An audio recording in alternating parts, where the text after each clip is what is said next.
in the ancient world, long before empires rose and fell, before kingdoms carved their names into stone and history began its careful record, there lived a man whose story would transcend time itself. His name was Job. Not a king, not a prophet, not a warrior who conquered nations or a sage who founded schools of wisdom. Simply a man.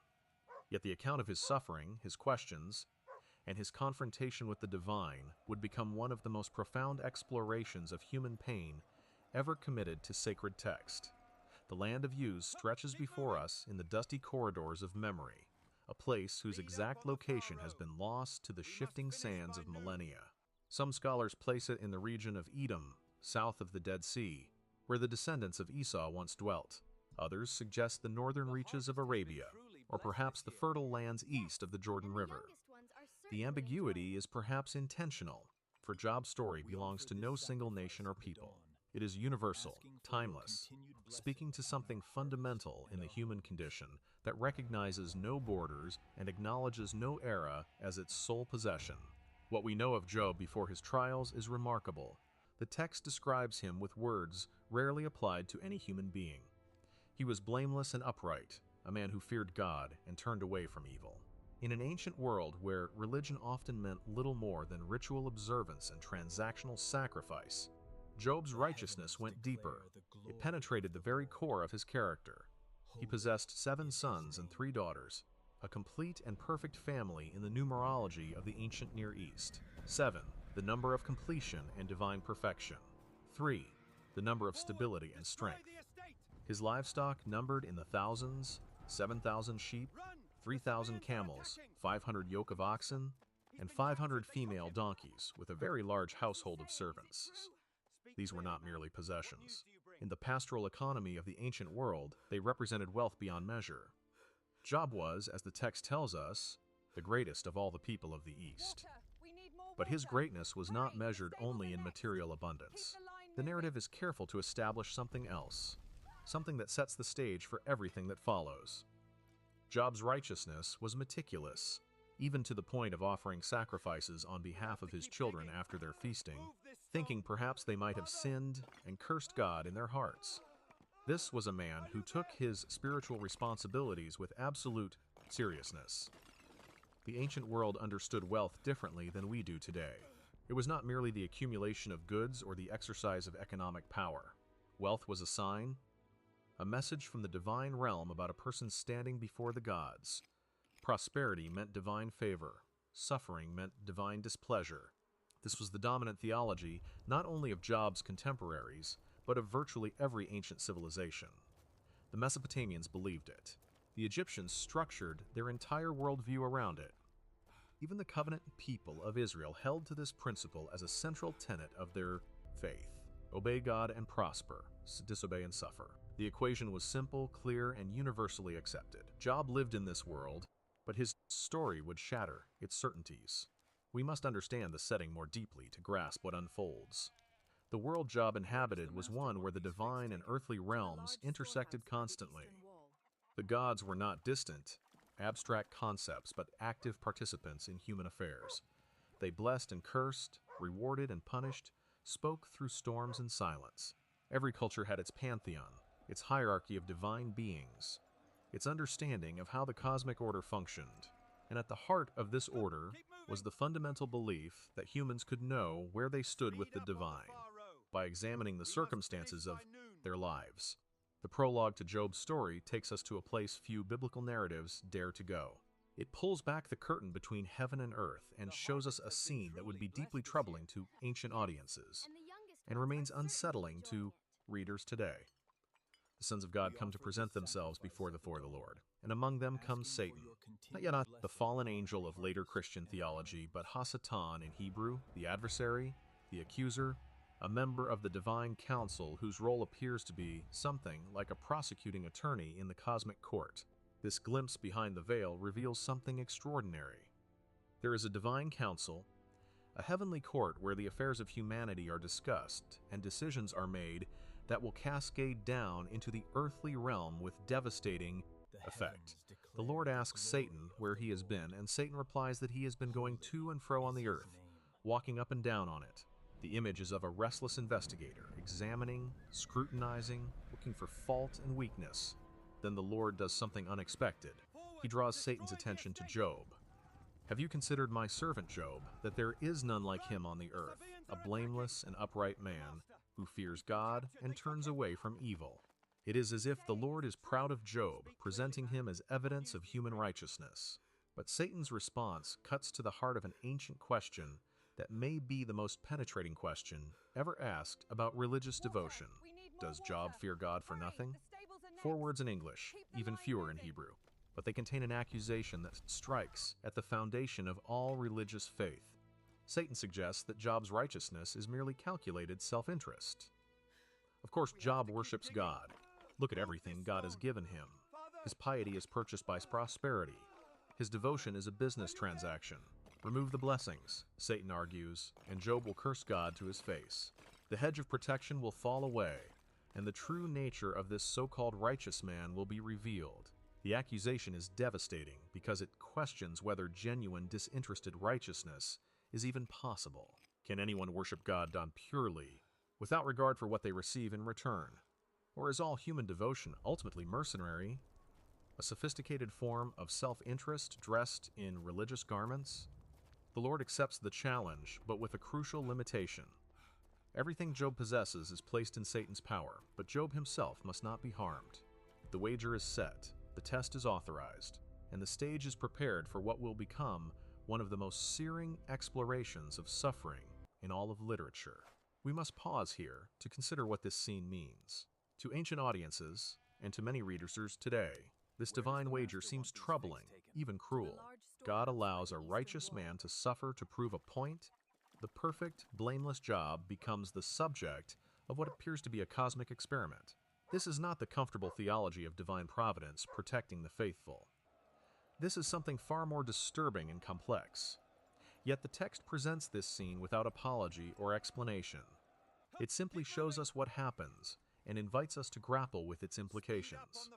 The book of Job operates on multiple levels simultaneously. It is a story about a man who suffers. It is a theological exploration of the relationship between righteousness and prosperity. It is a challenge to conventional wisdom, and it is a profound meditation on the nature of faith itself.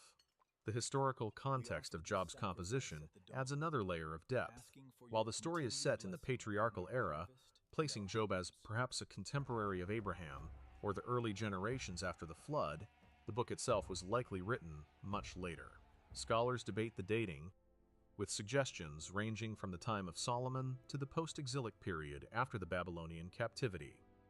The linguistic evidence is complex, with the poetry containing some of the most archaic Hebrew in the entire Bible, while certain vocabulary and themes suggest later editorial work.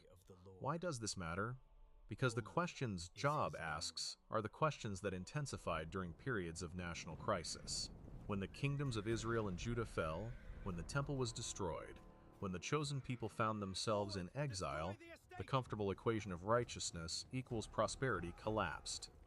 The nation had been faithful, or so they believed, yet they suffered catastrophically. How could this be? Where was divine justice? The book of Job provided no easy answers, but it validated the questions themselves and insisted that simple formulas could not contain the complexity of divine human relationship. The literary genius of Job cannot be overstated. The book is poetry of the highest order, with a prose prologue and epilogue framing the poetic dialogues at its center. The Hebrew is dense, difficult, sometimes nearly untranslatable, pushing language to its limits as it attempts to express the inexpressible. Scholars have noted that Job contains more unique words, hapax legomena, than any other biblical book. It is as if the author had to invent new language to contain the weight of the themes being explored. The structure itself is significant. The prose frame story, simple and folktale-like, contrasts sharply with the sophisticated poetry of the dialogues. Some scholars have suggested these were originally separate compositions, united by a later editor. But the tension between the frame and the poetry may be intentional, showing us the difference between the simple story people tell about suffering and the complex reality of experiencing it.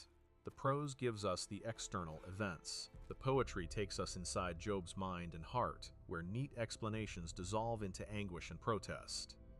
In the ancient Near East, wisdom literature flourished. Egypt had its instruction texts and pessimistic dialogues. Mesopotamia produced works like the Babylonian Theodicy and the poem of the righteous sufferer, sometimes called the Babylonian Job. These texts grappled with similar themes: the suffering of the innocent, the apparent injustice of the gods, the search for meaning in a world that often seemed arbitrary and cruel. Job stands in this tradition, but surpasses it in the depth and boldness of its questioning. The character of Job himself is fascinating in its complexity. The prose prologue presents him as patient, accepting, responding to disaster with remarkable equanimity. When the first wave of calamities strikes, destroying his wealth and killing his children in a single day, Job tears his robe, shaves his head in mourning, and then makes one of the most famous statements in Scripture: "Naked I came from my mother's womb, and naked shall I return. The Lord gave, and the Lord has taken away. Blessed be the name of the Lord." This is patience elevated to heroism. This is faith tested and found unshakable, or so it seems. But when we move from prose to poetry, we encounter a different Job. This Job curses the day of his birth. He demands answers from God. He protests his innocence with fierce insistence. He challenges divine justice and refuses to accept the easy explanations his friends offer. Which is the real Job? Perhaps both. Perhaps the book is showing us that patient acceptance and fierce protest can coexist, that faith is large enough to contain both submission and struggle. The friends who come to comfort Job, Eliphaz, Bildad, and Zophar represent conventional wisdom. They are not cruel men, at least not initially. They sit with Job in silence for 7 days and 7 nights, a powerful act of solidarity. But when they speak, they become defenders of the status quo, insisting that the old equations must hold. Job must have sinned. Suffering does not come upon the righteous without cause. If Job will simply confess and repent, restoration will follow. Their theology is the theology of their age, and it is not without biblical support. Deuteronomy clearly articulates a principle of covenantal blessing and curse: obey and live, disobey and die. The prophets regularly interpreted national disasters as divine punishment for sin. The Psalms celebrate the prosperity of the righteous and the downfall of the wicked. Job's friends are not inventing their position. They are articulating what everyone believed. But Job refuses their explanations. He knows his own innocence. He has not sinned in ways that would warrant such catastrophic suffering. And this creates an impossible situation. If the friends are right, Job must be lying about his innocence. If Job is right, then the entire moral structure of the universe is called into question. Something has to give. The genius of the book is that it does not resolve this tension easily. It forces readers to sit in the discomfort, to experience the inadequacy of conventional answers, to confront the possibility that the universe is more complex and mysterious than our theological systems can capture. As we stand at this threshold of Job's story, with the divine wager made and the first disasters about to strike, we must consider what is at stake. This is not merely the story of one man's suffering, as terrible as that is. This is a fundamental challenge to how we understand divine justice, human righteousness, and the nature of faith itself. The questions Job asks are questions that echo across centuries. Why do the innocent suffer? Where is God in the midst of pain? Is faith possible when all the reasons for faith are stripped away? The ancient world watched Job and saw their own questions reflected. The exiles in Babylon saw their national tragedy writ small in Job's personal catastrophe. Medieval scholars read Job and grappled with theodicy, the defense of God's justice in a world filled with evil. Modern readers encounter Job and recognize existential questions about meaning and absurdity. The story adapts to each generation because it addresses something elemental in human experience. Job lived in a world we can barely imagine, yet his struggles feel immediately contemporary. The distances of time and culture collapse when suffering enters the picture. Pain is a universal language. Loss speaks with an accent everyone understands. And the cry for justice, for explanation, for meaning in the midst of chaos, resonates across every barrier that separates human beings from one another. The opening of Job's story invites us into a meditation on the mystery of divine providence and human suffering that will challenge everything we think we know. The land of Uz stood as a testament to the prosperity that comes from righteous living. While surrounding territories struggled with drought and famine, Job's holdings flourished beyond measure. His 7,000 sheep grazed on hillsides that remained inexplicably green even in the harshest seasons. His 3,000 camels carried goods along trade routes that stretched from Damascus to Egypt, from Mesopotamia to the shores of the Great Sea.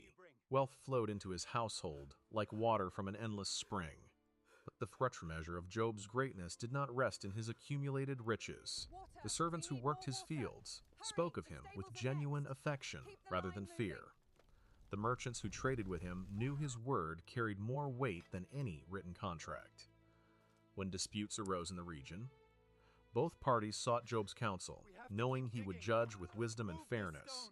His reputation spread far beyond the borders of Uz, carried by traveling caravans and wandering storytellers who spoke of the man who embodied perfection in human form. In the morning hours, before the sun climbed high enough to bake the earth, Job would walk among his holdings. He knew many of his servants by name, inquired about their families, ensured their children had enough to eat. This was not the behavior expected of a man of his status. The wealthy kept distance from those who served them, maintaining the rigid hierarchies that ordered society. But Job moved among all levels of humanity with equal grace, seeing in each face the reflection of divine creation. His children had grown into adults who reflected their father's character while developing their own distinct paths. The eldest son, whose name carried the weight of inheritance, managed the eastern portions of the estate with careful attention to detail. He had inherited his father's business acumen, but tempered it with genuine concern for those who labored under his direction.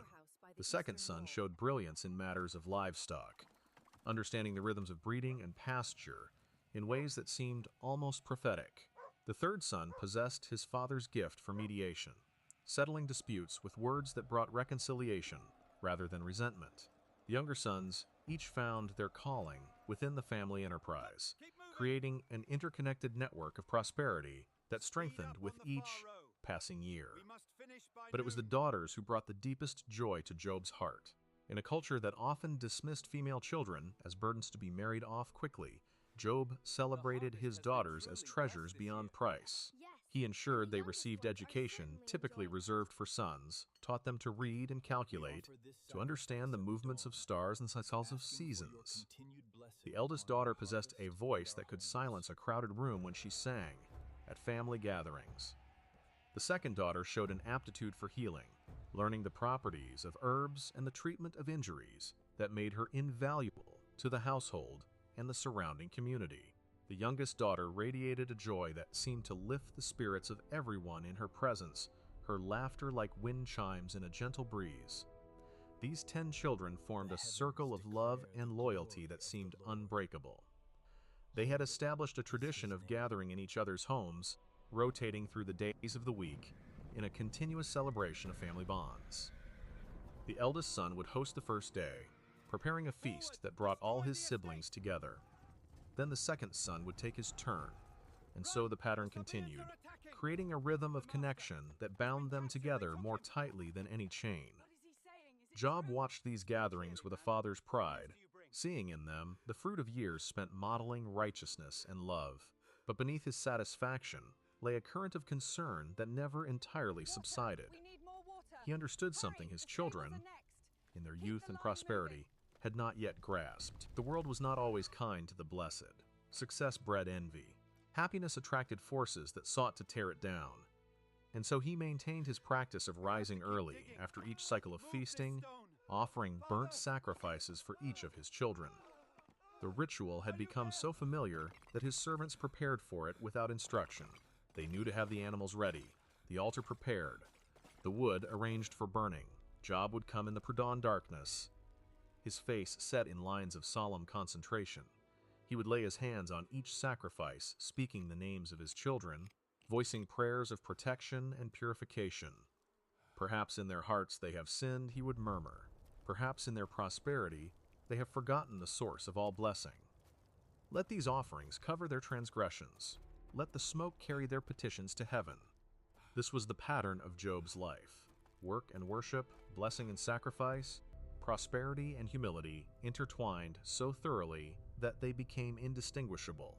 The man who had everything understood that everything could be taken away. He had seen it happen to others, watched proud men reduced to beggars by a single season of drought, witnessed families torn apart by disease or disaster. He knew that the line between abundance and loss was thinner than most people imagined.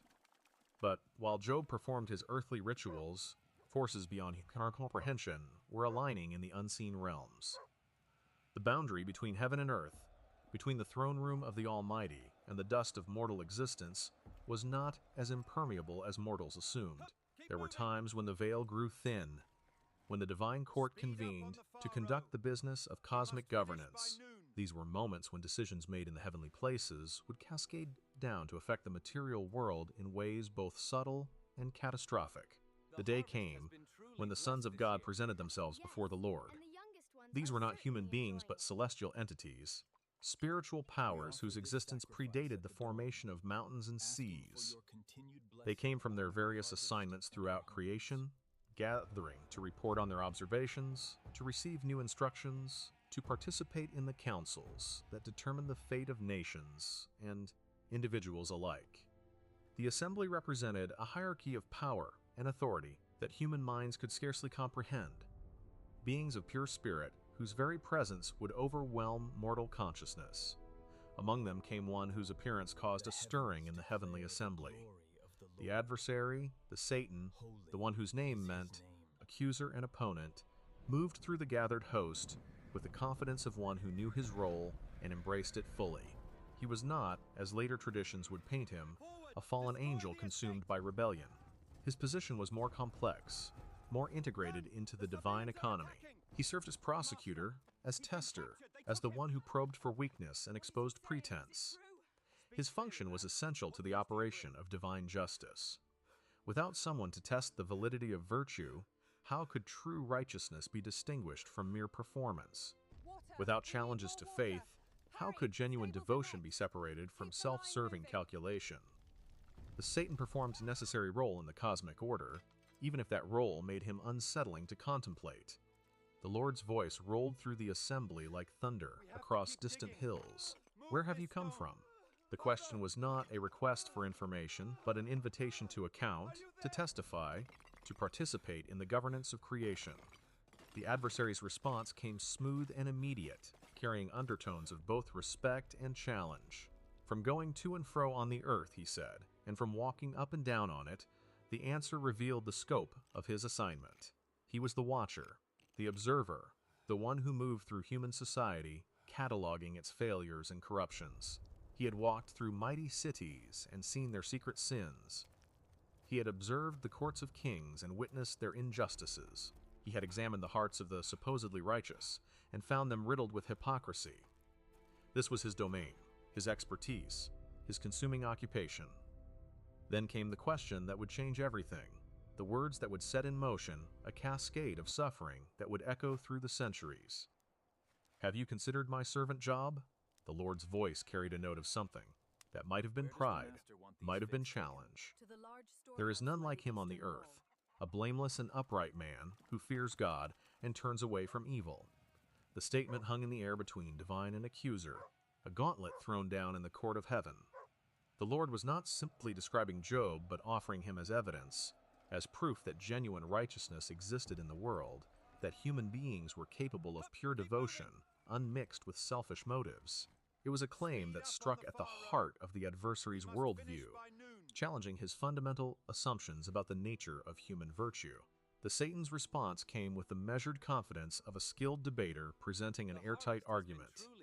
Does Job fear God for nothing?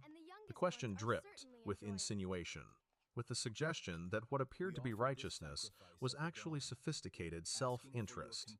Have you not put a hedge around him and his house and all that he has on every side? You have blessed the work of his hands, and his possessions have increased in the land. The accusation laid bare a cynical but compelling logic. Job's virtue had never been tested by adversity. He worshipped God from a position of comfort and security, surrounded by blessings that made devotion easy and profitable. Anyone could maintain faith when faith brought tangible rewards. The real question was whether Job would remain faithful if those rewards were stripped away. Remove the benefits, the Satan suggested, and you would see the truth of human nature revealed in all its self-serving ugliness. But stretch out your hand and touch all that he has, the adversary continued, his voice carrying the weight of absolute certainty, and he will curse you to your face. The challenge was explicit, unambiguous. Remove Job's prosperity, take away the external supports of his faith, and his true character would emerge. He would prove to be like all the others, devoted to God only as long as God provided material benefits, ready to abandon righteousness the moment it became costly. The wager represented more than a test of one man's character. It touched on fundamental questions about the nature of faith itself. Could human beings love God for who he was, rather than for what he provided? Was genuine devotion possible, or was all worship ultimately transactional, a calculated exchange of obedience for blessing? The answers to these questions had implications that extended far beyond the borders of use, that spoke to the very possibility of authentic relationship between Creator and creation. The Lord's response came with a terrible simplicity that would unleash forces of destruction. Behold, all that he has is in your hand. The words granted permission, transferred authority, opened the door to calamity. Only against him do not stretch out your hand. The boundary was clear but devastating in its implications. Job's possessions, his children, his servants, everything he had built and everyone he loved, all fell suddenly within the Satan's sphere of influence. Only Job's own life remained protected. The parameters of the test had been established in the throne room of the Almighty. The adversary departed from the divine presence, moving between realms with purpose and determination. He carried with him the authority to dismantle a man's life, to strip away every external support, to reduce greatness to ashes. The machinery of disaster was about to be set in motion, and Job, going about his daily routines in blissful ignorance, had no way of knowing what was coming. The morning began like any other in the land of Uz. The sun rose over Job's extensive holdings, illuminating fields and flocks, and the bustling activity of servants beginning their daily work. Job himself had completed his ritual sacrifices, had offered prayers for his children, who were gathered at the eldest son's house for one of their regular feasts. He had returned to his own dwelling with the satisfaction of a man who had met his obligations, who had built something worthy and protected it with devotion. The oxen were plowing in the distant fields, massive beasts moving in coordinated rhythm as they turned the dark soil. The donkeys grazed nearby, hundreds of them spreading across the pastures in a living testament to Job's wealth. Servants moved among the animals, checking harnesses and directing the work with practiced efficiency. It was a scene of ordered prosperity, of human dominion over nature exercised with skill and care. Then the first messenger came running. His clothes were torn, his face streaked with dust and terror. He had covered the distance from the fields at a desperate sprint, his breath coming in ragged gasps as he forced out his message. The Sabaeans fell upon us and took the animals and struck down the servants with the project. Edge of the sword, and I alone have escaped to tell you. The words tumbled out in a rush of horror. The Sabaeans, raiders from the desert regions, had swept down on the undefended workers without warning. The attack had been sudden, overwhelming, merciless. They had driven off the oxen and donkeys, slaughtered the servants who tried to resist, left bodies scattered across fields that moments before had represented peace and productivity. Hundreds of animals gone, dozens of workers dead. Prosperity converted to loss in the span of minutes. Job stood frozen, trying to process information that seemed to defy comprehension. The Sabaeans had always been a threat on the margins, but attacks of this magnitude were unprecedented.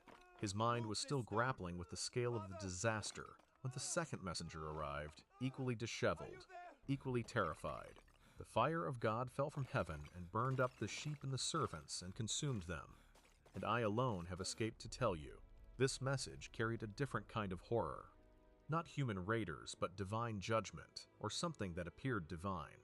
Lightning strikes of such intensity and frequency that they had incinerated thousands of sheep and the shepherds who tended them.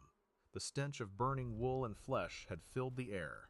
The screams of the dying had echoed across the hills, and now nothing remained but charred earth and smoking remains. The phrase fire of God suggested something beyond natural disaster, something that carried the weight of supernatural intervention. Job's mind reeled at the implications. Had he somehow offended the divine? Were his sacrifices insufficient? Had he missed some hidden sin that now demanded such terrible retribution? Before he could formulate a response, the third messenger stumbled into his presence. The Chaldeans formed 3 groups and made a raid on the camels, and took them, and struck down the servants with the edge of the sword, and I alone have escaped to tell you.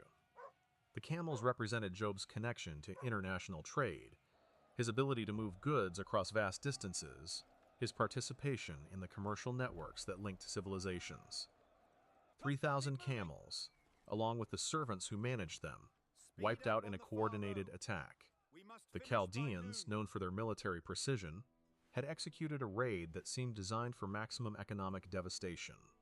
3 disasters in rapid succession. Sabines from the south, fire from the sky, Chaldeans from the east. The attacks came from different directions, employed different methods, but achieved a unified result. The foundation of Job's material, prosperity, was being systematically destroyed. His livestock, his servants, his capacity to generate wealth, all vanishing in a cascade of calamity that seemed almost orchestrated in its comprehensiveness. Job stood among the arriving messengers, each bringing news more terrible than the last, each surviving by improbable chance to deliver their reports. The mathematical precision of it began to register in his stunned consciousness. One survivor from each disaster, one witness to testify to the completeness of the loss, one voice to ensure that Job understood the full scope of what was being taken from him. Then the 4th messenger appeared, and Job knew, before the man spoke, that this would be the worst news yet. His remaining children were gathered at the eldest son's house for their feast. That's where the final blow would fall. That's where the test would reach its devastating climax. Your sons and daughters were eating and drinking wine in their oldest brother's house, the messenger began, his voice breaking with emotion. And behold, a great wind came across the wilderness and struck the 4 corners of the house. And it fell upon the young people, and they are dead, and I alone have escaped to tell you. The words landed like physical blows. Not one child lost, but all of them. Not in separate instances, but together, united in death as they had been in life. The house had collapsed on them during their feast, trapping them beneath rubble and timber. No survivors among the children, only the single servant who had somehow escaped to deliver the unbearable news. A great wind from the wilderness. The description evoked something beyond natural weather patterns. A force of destruction that targeted the house with precision, while leaving the surrounding area untouched. The 4 corners struck simultaneously, ensuring total collapse, guaranteeing that none of the young people inside could escape. 10 children, the pride of Job's heart, the evidence of his blessing, extinguished in an instant. Job's world disintegrated around him as the full weight of the losses crashed down on his consciousness. His wealth gone, his workers dead, his children destroyed. Everything he had built over decades of faithful living, every relationship he had nurtured, every achievement he had accumulated, torn away in the span of a single morning. The man who had everything now had nothing but grief and questions, and a faith about to be tested beyond anything human beings were meant to endure. Job's fingers trace patterns in the ash as the 7th day bleeds into memory. The words of his 3 friends hang in the air like smoke from a dying fire, accusations wrapped in theological certainty, judgment dressed as concern.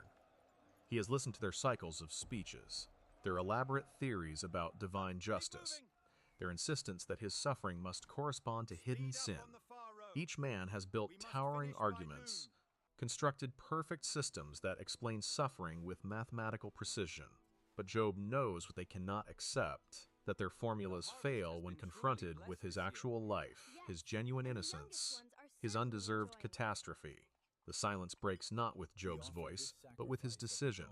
He will no longer defend himself against their charges. He will no longer play their game of theological chess, where every move leads to the same conclusion. Something shifts in his spirit, a transformation born from the crucible of extended torment. If his friends cannot give him justice, if their God is too small to contain the truth of his experience, then he will appeal higher. He will demand an audience with the Almighty himself. When Job speaks again, his voice carries a quality it has never held before. Not the shock of initial grief, not the desperate questioning of early suffering. This is the voice of a man who has passed through every stage of anguish and emerged with a terrible clarity. He speaks with the authority of one who has nothing left to lose, who has already experienced the worst that can be imagined, who stands naked before the universe with no pretense remaining. His words cut through the dusty air with the precision of a legal document. He frames his suffering not as a mystery to be explained, but as an injustice to be addressed. He describes the world he now sees with unflinching honesty.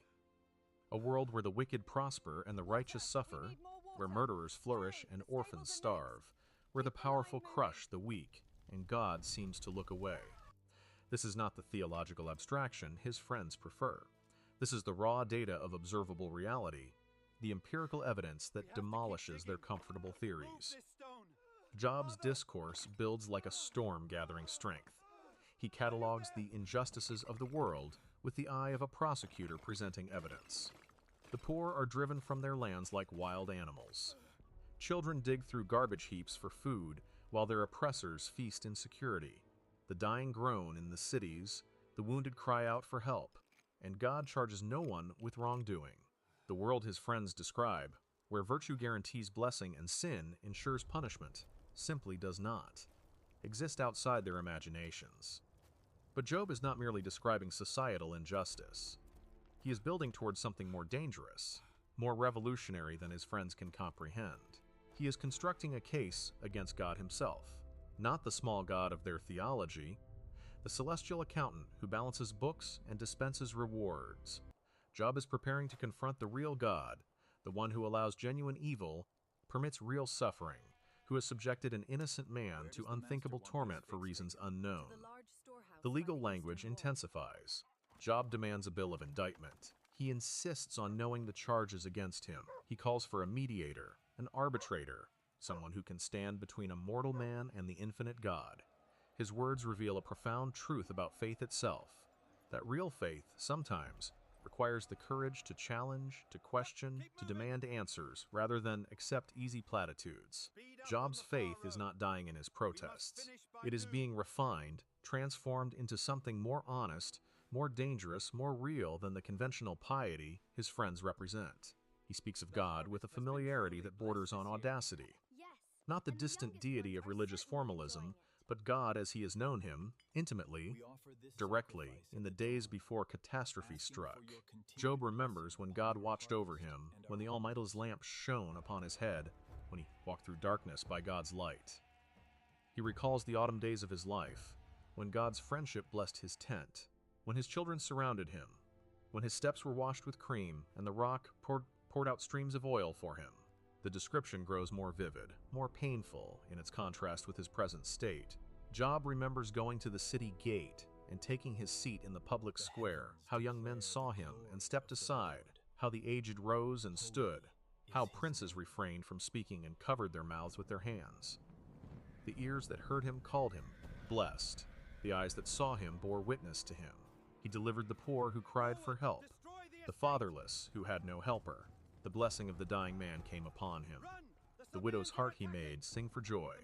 He wore righteousness like a garment. Justice was his robe and turban. He served as eyes to the blind and feet to the lame. He was father to the needy, investigating even the cases of strangers. He broke the fangs of the unrighteous and made them drop their prey from their teeth. He thought he would die in his nest, multiplying his days like the sand.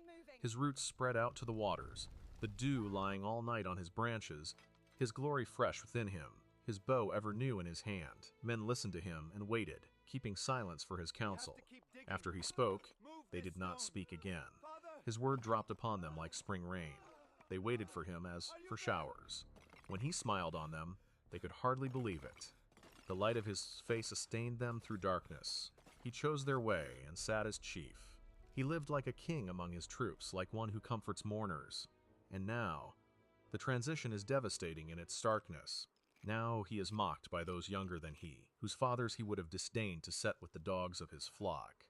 Men worn out by want and famine, gnawing the dry ground in the gloom of waste and desolation. picking saltwort among the bushes, with the roots of the broom tree for their food. They are driven out from human company, shouted at as if they were thieves. They live in the gullies of the torrents, in holes in the ground and among rocks. Among the bushes they bray, under the nettles they huddle together. A senseless and nameless brood, they have been whipped out of the land, and now he has become their taunt song. He is a byword to them. They abhor him and stand aloof, yet they do not hesitate to spit at the sight of him. God has loosed his cord and humbled him, so they have cast off restraint in his presence. On his right hand the rabble rise, they push away his feet. They cast up against him their ways of destruction. They break up his path. They promote his calamity, with no one to restrain them. As through a wide breach they come, amid the crash they roll on. Terrors are turned upon him. His honor is pursued as by the wind. His prosperity has passed away like a cloud. Now his soul is poured out within him. Days of affliction have taken hold of him. The night racks his bones. The gnawing pains take no rest.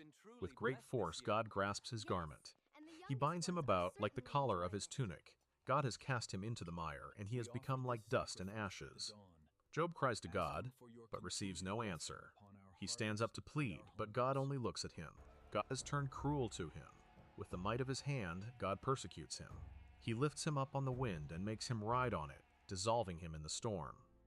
Job knows that God will bring him to death, to the house appointed for all living. Yet does not one in a heap of ruins stretch out his hand, and in his disaster cry for help?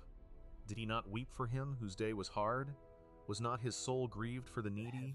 When he looked for good, evil came. When he waited for light, darkness came. His inward parts are in turmoil and never still. Days of affliction come to meet him. He goes about darkened, but not by the sun. He stands up in the assembly and cries for help. He has become a brother of jackals and a companion of ostriches. His skin turns black and falls from him. His bones burn with heat. His lyre is turned to mourning, and his pipe to the voice of those who weep. Then Job does something extraordinary. He makes a covenant with his eyes. He catalogues his integrity, not in abstract terms, but in specific, concrete commitments. If he has walked with falsehood, if his foot has hastened to deceit, let him be weighed in a just balance. If his step has turned aside from the way, if his heart has gone after his eyes, if any spot has stuck to his hands, then let him sow and another eat, and let what he has planted be rooted out.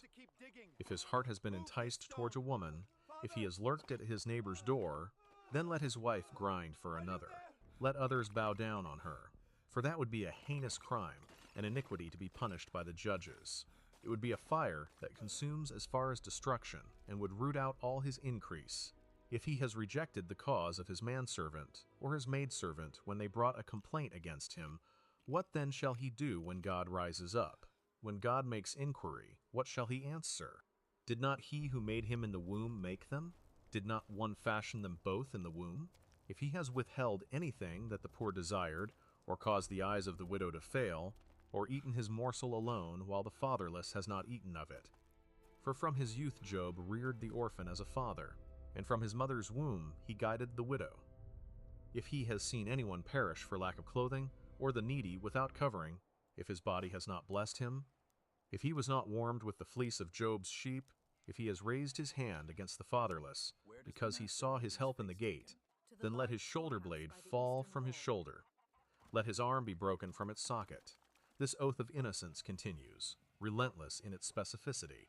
If he has made gold his trust, or called fine gold his confidence, if he has rejoiced because his wealth was abundant, or because his hand had found much, if he has looked at the sun when it shone, or the moon moving in splendor, and his heart has been secretly enticed, and his mouth has kissed his hand, this also would be an iniquity to be punished by the judges, for he would have been false to God above.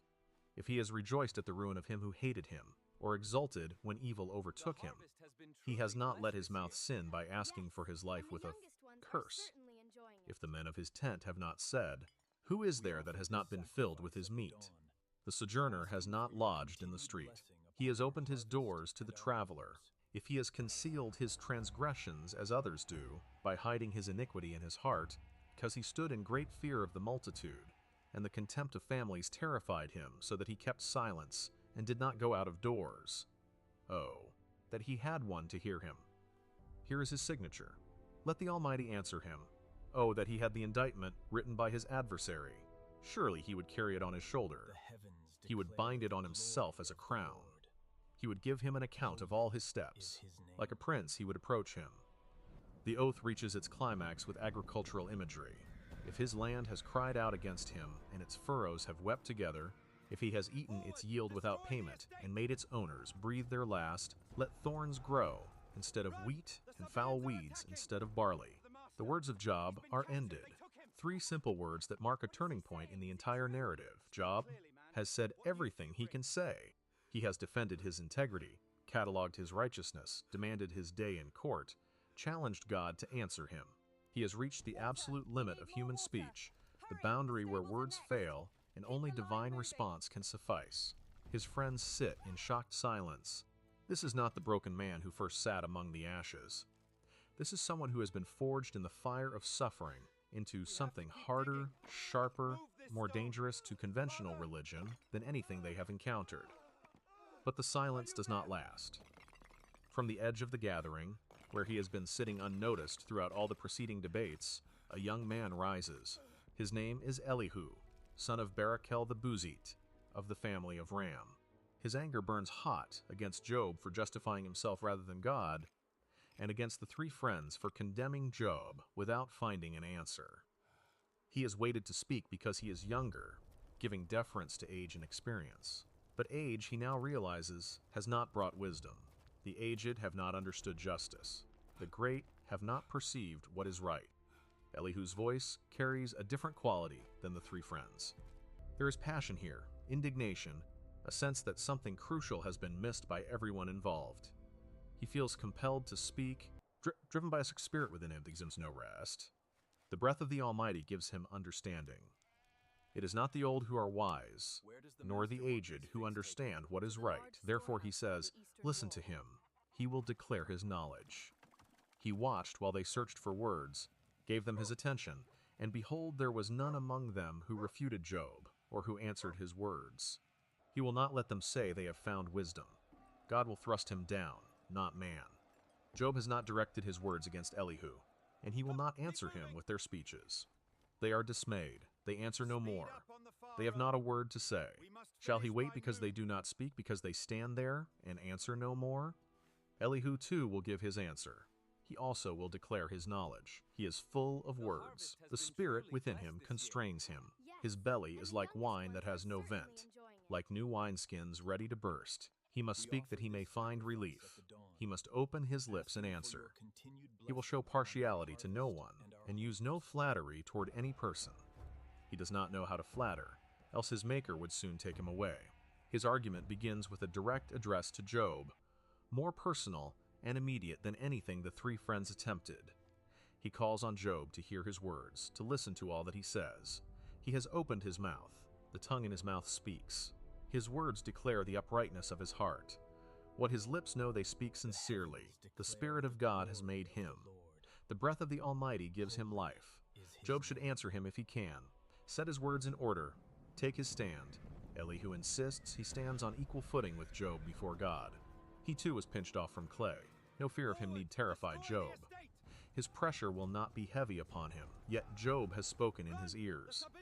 Elihu has heard the sound of his words claiming to be pure, without transgression, clean, with no iniquity. But God finds occasions against him, counts him as his enemy, puts his feet in the stocks, watches all his paths. Here Elihu delivers his first major point. In this Job is not right. God is greater than man. Why does Job contend against him, saying God will answer none of man's words? For God speaks in one way, and in 2, though man does not perceive it. In a dream, in a vision of the night, when deep sleep falls on men, while they slumber on their beds, then God opens the ears of men, and terrifies them with warnings, that he may turn man aside from his deed, and conceal pride from a man. He keeps back his soul from the pit, his life from perishing by the sword. Man is also rebuked with pain on his bed, and with continual strife in his bones, so that his life loathes bread, and his appetite the choicest food. His flesh is so wasted away that it cannot be seen, and his bones that were not seen stick out. His soul draws near the pit, and his life to those who bring death. If there be for him an angel, a mediator, one of the 1,000, to declare to man what is right for him. And he is merciful to him and says, "Deliver him from going down into the pit. I have found a ransom." Then his flesh becomes fresh with youth. He returns to the days of his youthful vigor. He prays to God, and God accepts him. He sees his face with a shout of joy, and God restores to man his righteousness. Elihu's theology represents something different from the mechanical retribution of the three friends. He suggests that suffering itself might be divine communication, that God uses pain as a language to speak to humans, to turn them from wrong paths, to save them from destruction. It is a more sophisticated understanding, acknowledging that suffering can have redemptive purpose without requiring the sufferer to be guilty of proportionate sin. He continues his address with growing intensity. Job should listen to him and be silent. Elihu will teach him wisdom. But Job remains silent, so Elihu proceeds to his second major discourse. He addresses the wise men, those who hear his words, those of knowledge who listen to him. The ear tests words as the palate tastes food. Let them choose what is right. Let them know among themselves what is good. Job has said he is in the right, yet God has taken away his right. In spite of his right, he is counted a liar. His wound is incurable, though he is without transgression. What man is like Job, who drinks up scoffing like water, who travels in company with evildoers and walks with wicked men? For he has said, "It profits a man nothing that he should take delight in God." Elihu's voice rises with indignation. Far be it from God that he should do wickedness, from the Almighty that he should do wrong. He will pay back man for his work and make him find according to his ways. Of a truth, God will not do wickedly, and the Almighty will not pervert justice. Who gave him charge over the earth? Who laid on him the whole world? If he should set his heart to it and gather to himself his spirit and his breath, all flesh would perish together, and man would return to dust. The argument shifts to God's sovereignty and justice. If one has understanding, let him hear this. Shall one who hates justice govern? Will Job condemn him who is righteous and mighty, who says to a king, "Worthless one," and to nobles, "Wicked man," who shows no partiality to princes, nor regards the rich more than the poor, for they are all the work of his hands. In a moment they die. At midnight the people are shaken and pass away.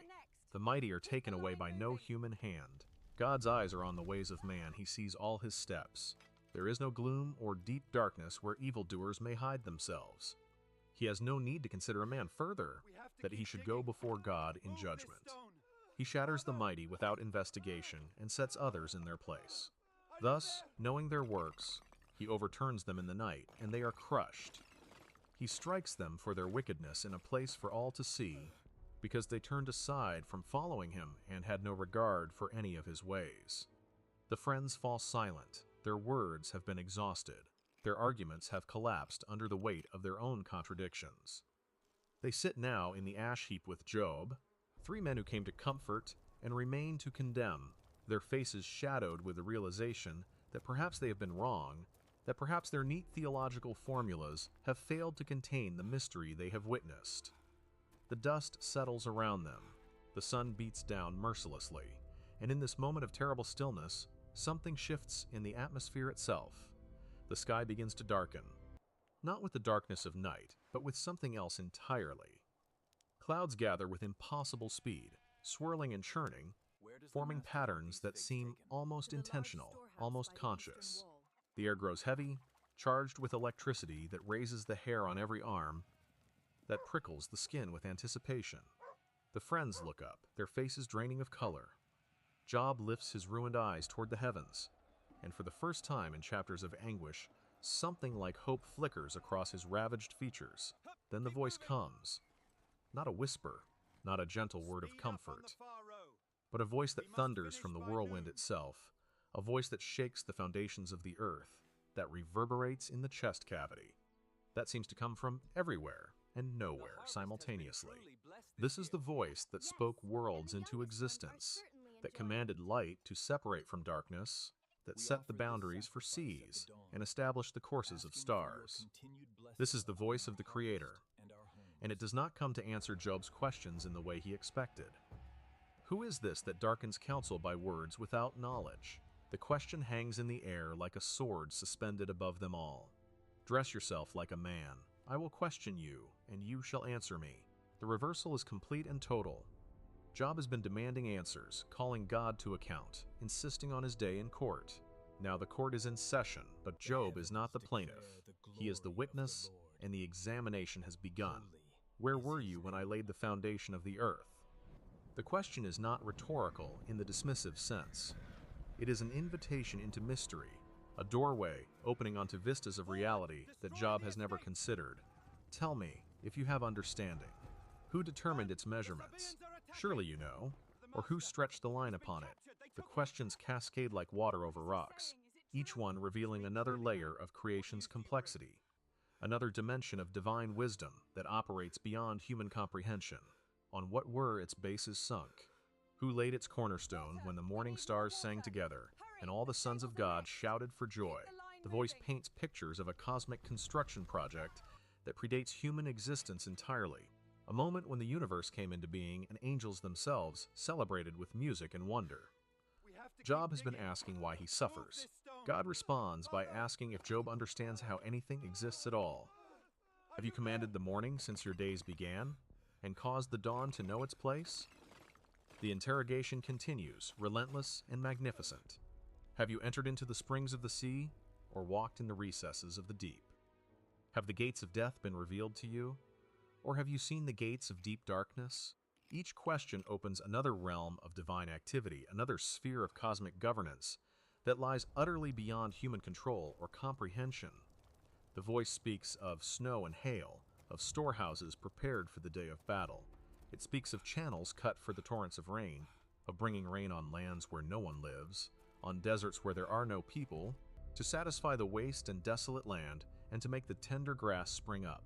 God is working constantly in places no human eye can see, sustaining life in corners of creation that serve no human purpose, that exists simply because existence itself is good. Can you bind the chains of the Pleiades, or loose the cords of Orion? Can you lead forth the Mazzaroth in their season, or guide the bear with its children? The questions turn to the stars, those distant fires that ancient peoples worshipped as gods, and reveal them as merely another part of the created order, subject to laws and patterns that God has established. Do you know the ordinances of the heavens? Can you establish their rule on the earth?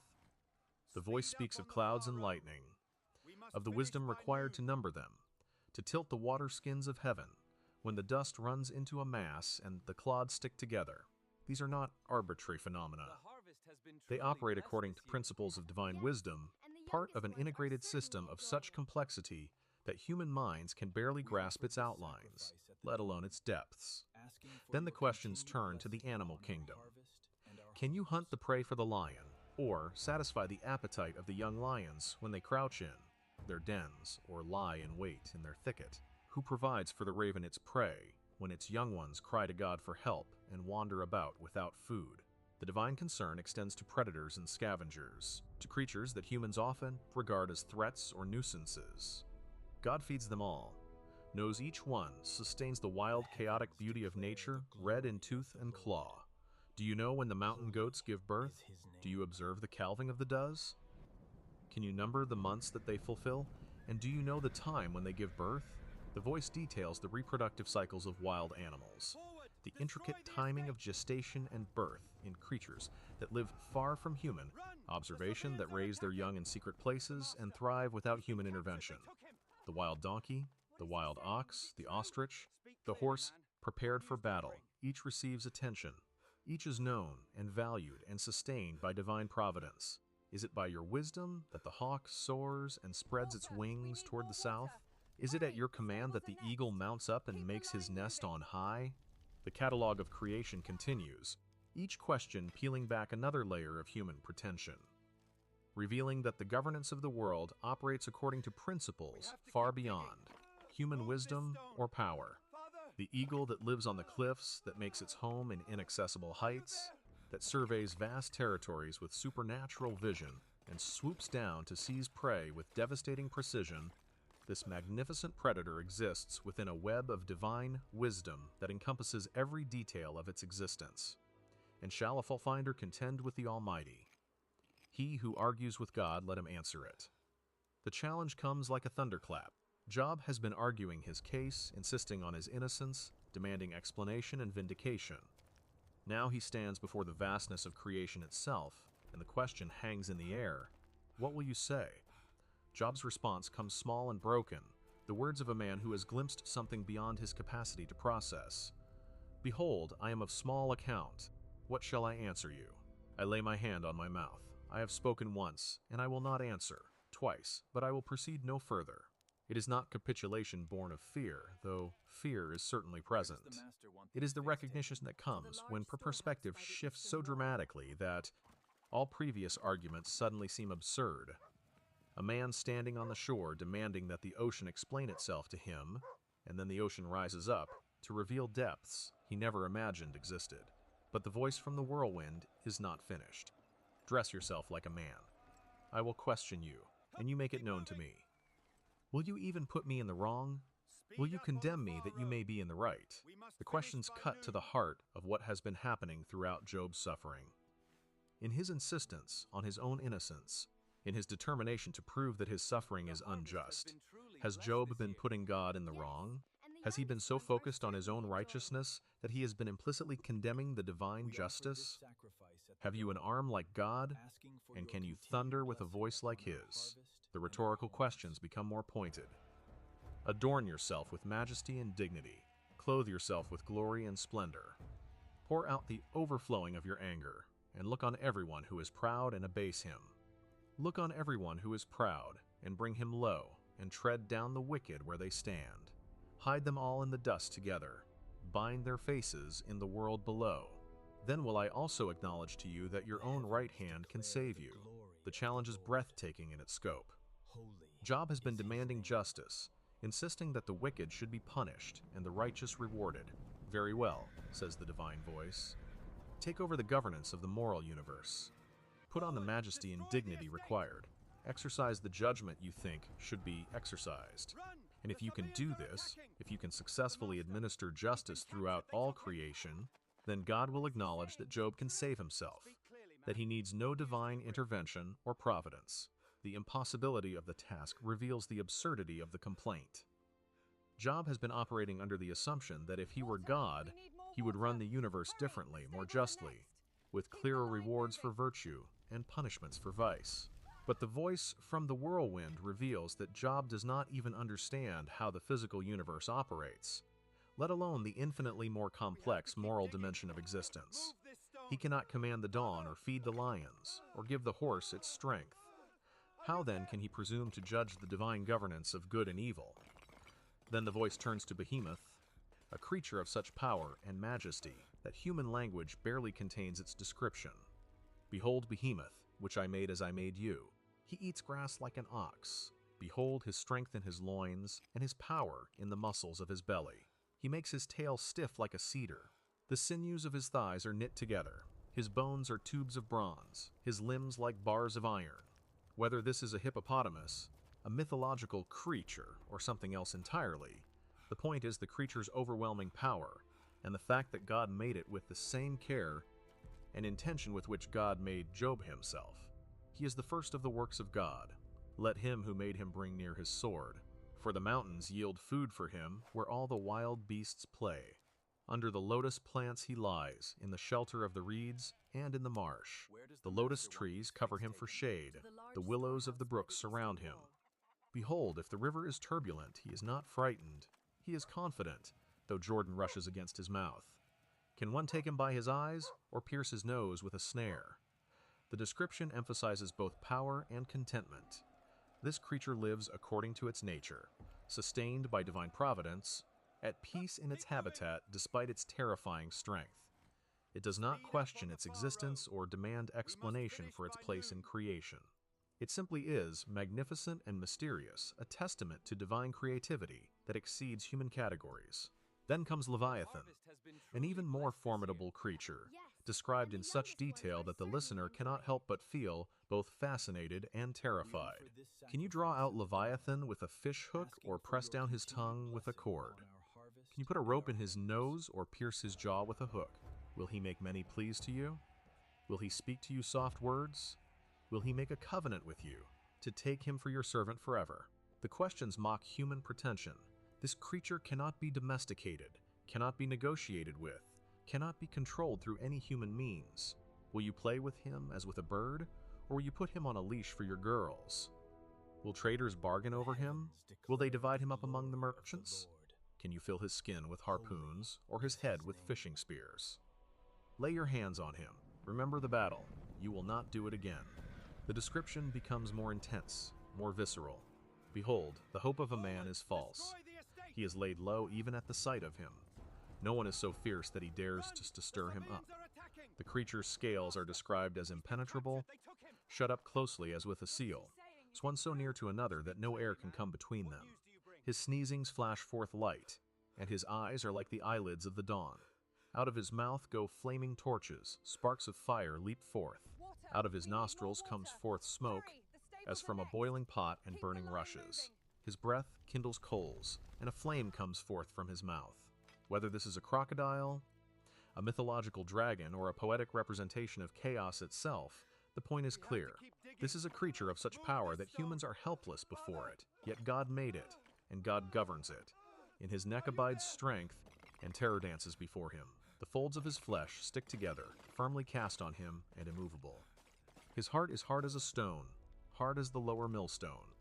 When he raises himself up, the mighty are afraid. At the crashing, they are beside themselves. Swords cannot harm it. Arrows cannot pierce it. Iron is like straw to it, and bronze like rotten wood. Clubs are counted as stubble, and it laughs at the rattle of javelins. Its underparts are like sharp potsherds, and it spreads itself like a threshing sledge on the mire. It makes the deep boil like a pot, and makes the sea like a pot of ointment. Behind it, it leaves a shining wake, and one would think the deep to be white-haired. On earth there is not its like. A creature without fear. It surveys everything that is lofty, and it is king over all the sons of pride.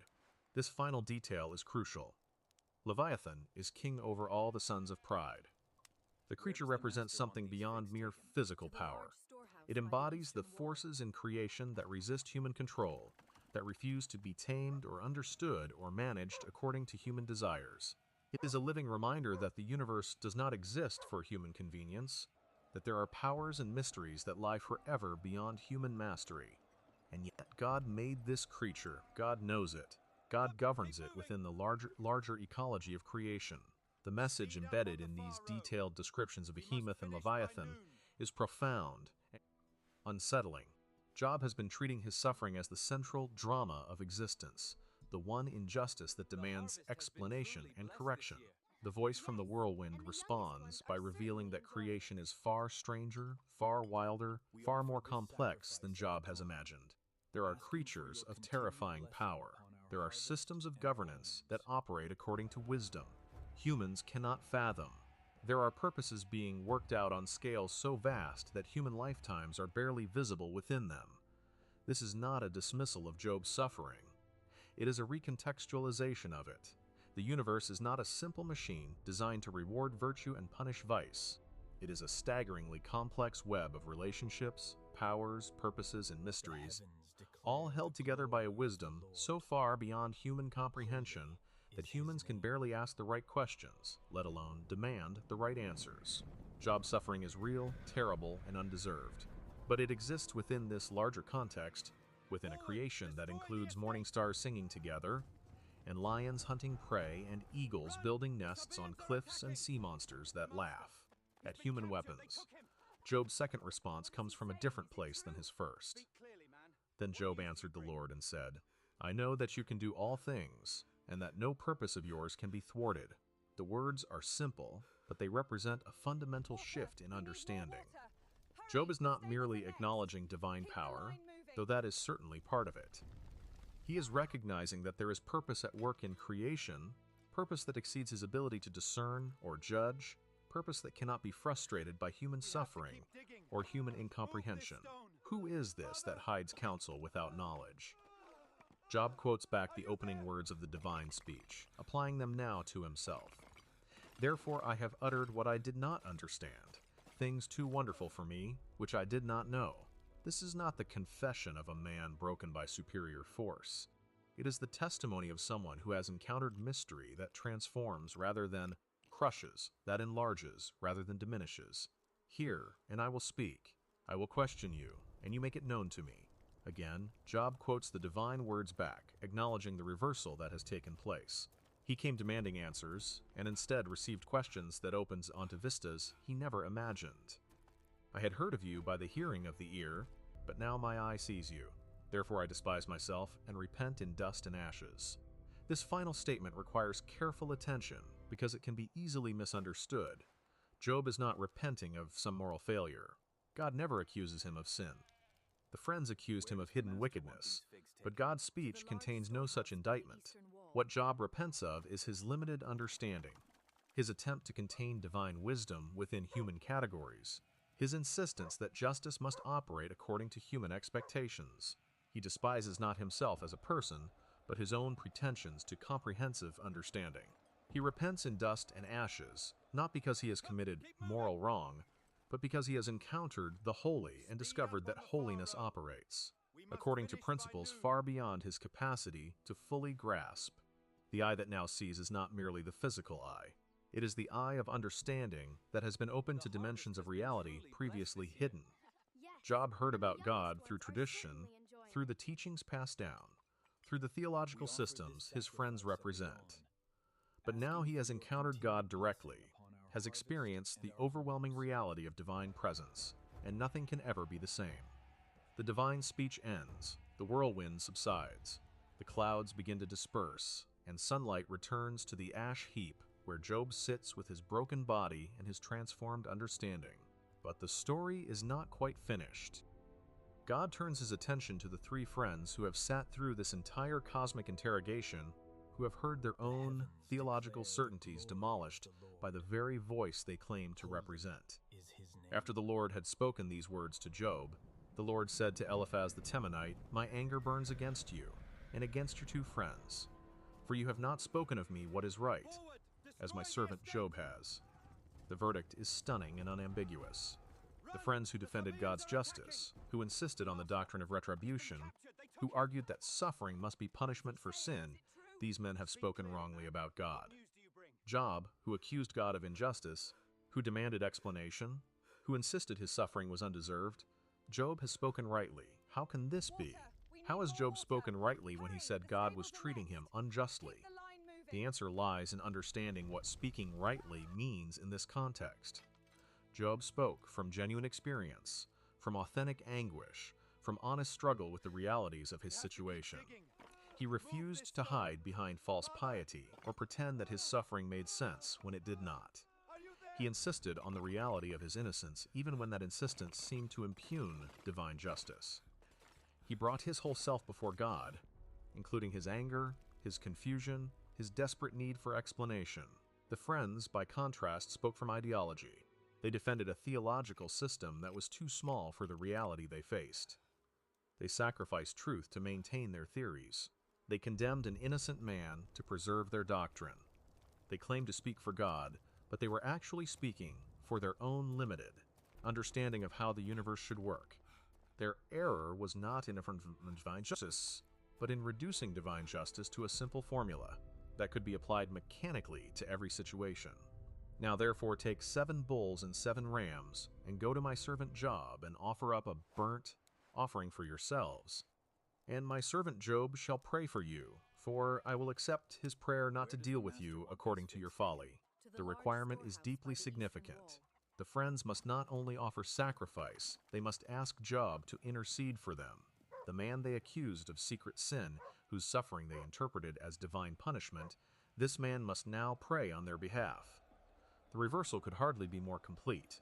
Job, who has just repented in dust and ashes, who has just acknowledged his limited understanding and the wonder of divine mystery, this same Job is called my servant 4 times in quick succession. His status before God has never been in question.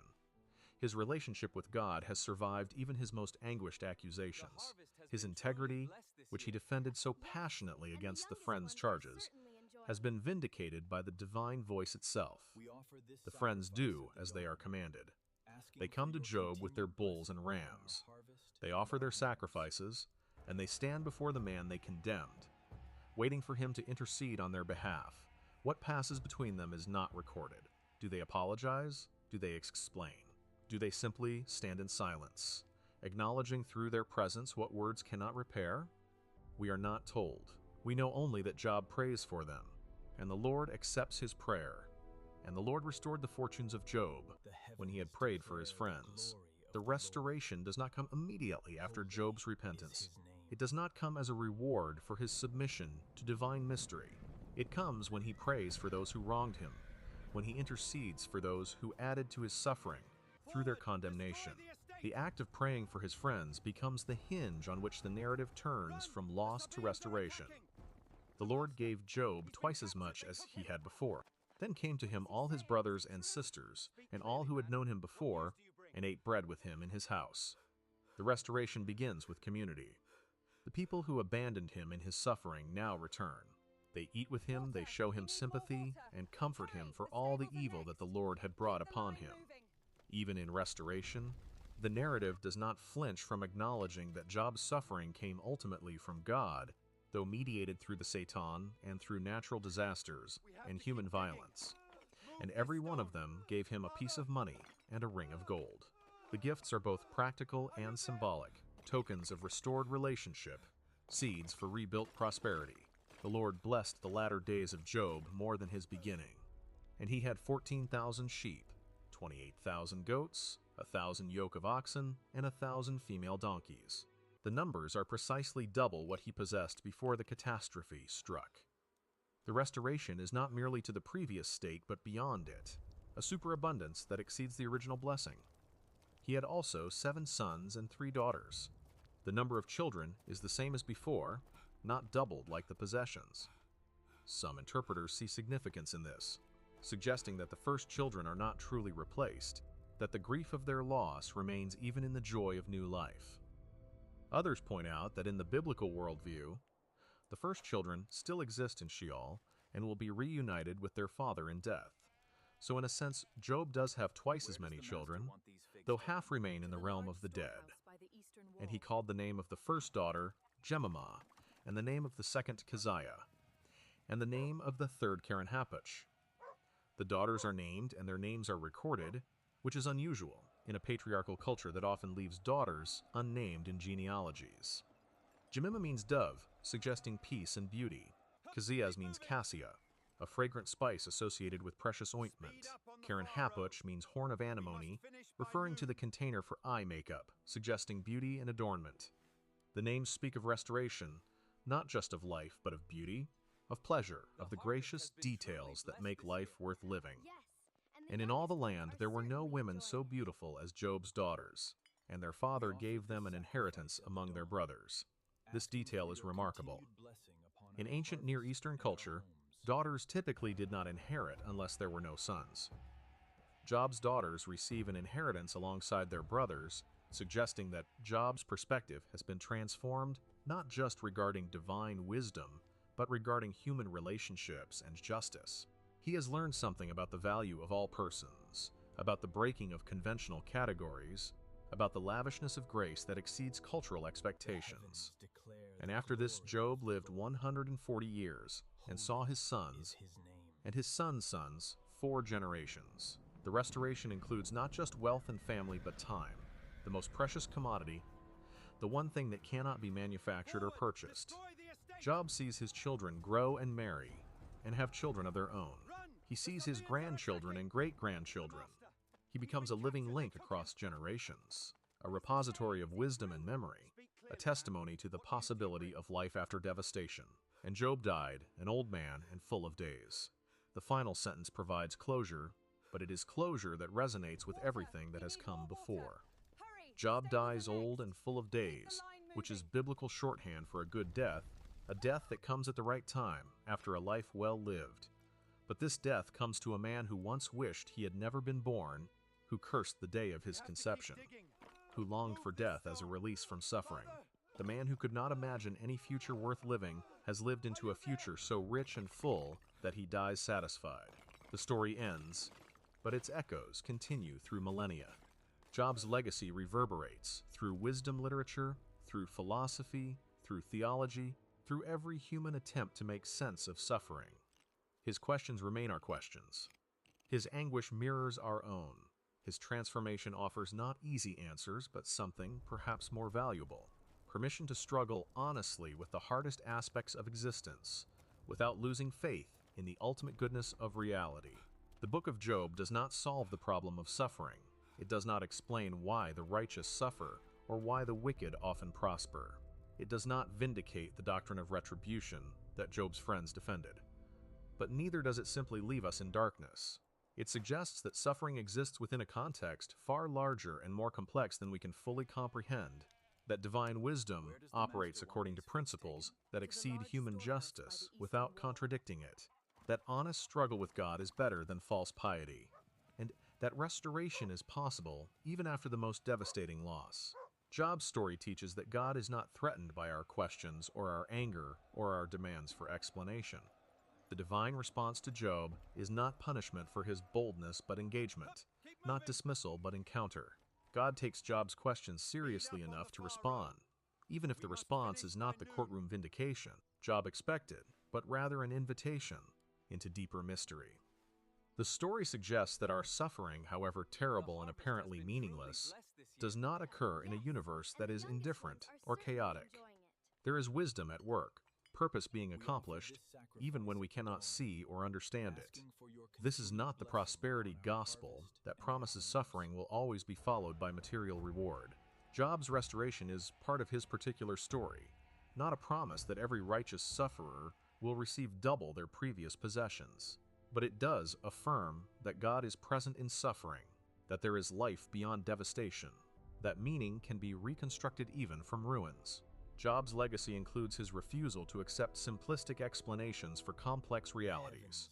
He will not pretend his suffering is deserved when he knows it is not. He will not lie about God to make theological systems more comfortable.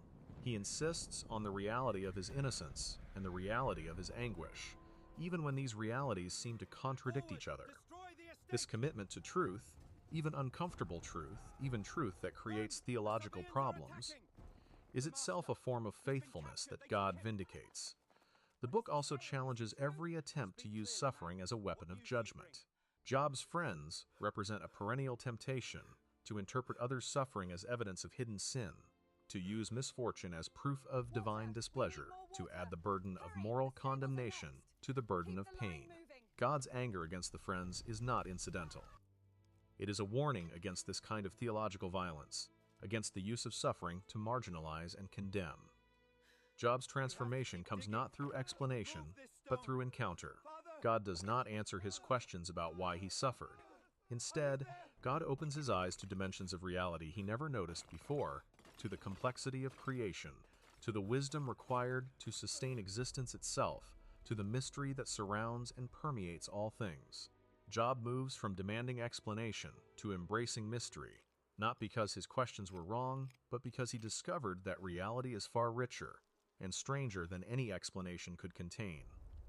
The story affirms that suffering can be redemptive without being deserved, that growth can come through pain without pain being good, that transformation can emerge from devastation without devastation being necessary.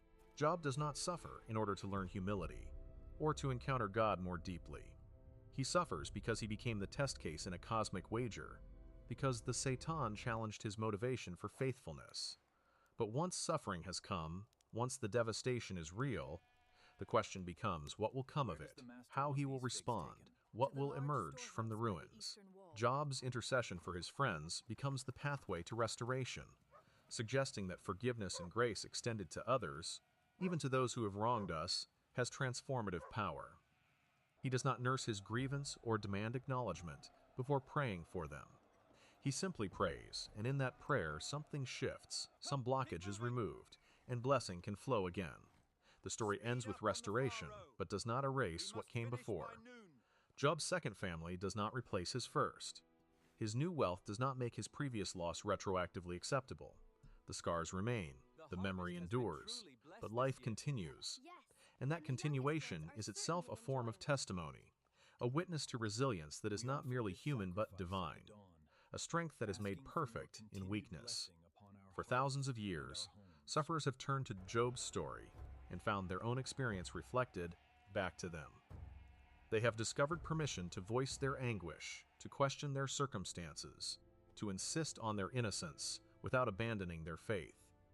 They have learned that faithfulness does not require pretending everything makes sense, that integrity can include confusion, that relationship with God can survive even the most brutal honesty.